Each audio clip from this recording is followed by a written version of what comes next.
say the hardest thing I worried about as a leadership was actually more customer support and customer facing.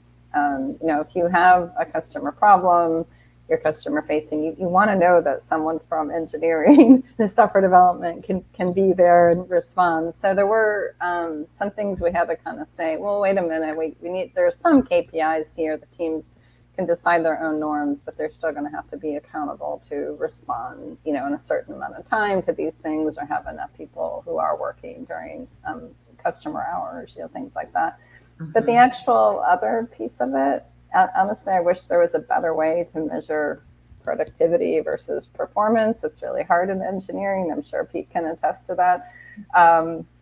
But I wish I had better data. But right now, we're trusting the teams that if they say it's working for them. Yeah, we're fully asynchronous too. So I think we've touched on this. Wendy has for sure, and it really is about the culture and the leadership. I think it's more pressure on leadership when you're fully remote and asynchronous, because you can't physically go look at somebody and talk to them face to face right away. So you have to build this culture where they want to contribute and be empowered, to Wendy's point. And so, I always ask a lot of questions like, well, what do you think we should do? It's not my decision. And then over time, that kind of builds this stewardship, and then there's more ownership over it.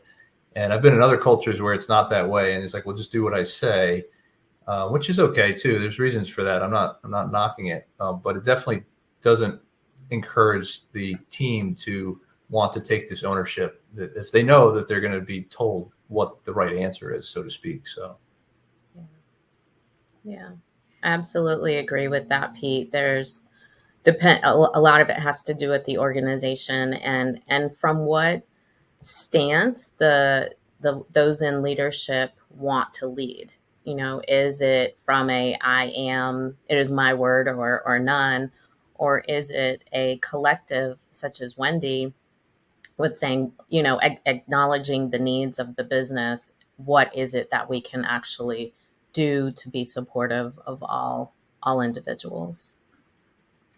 Yeah, one thing that I do enjoy about a lot of things I enjoy about asynchronous and remote, but one thing that's nice is it almost forces better communication skills, because I can't just talk to you and say, well, I didn't mean that, I meant this. You have to write it out, send it, and then they're going to read it. And so if you're off point and your communication is not, then you've just wasted your time, their time, and all the time in between.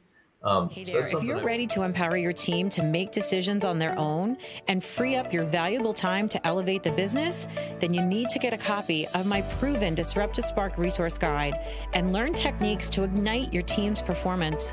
Simply go to disrupttospark.com, click on the Ignite Now button, and let's get you started today.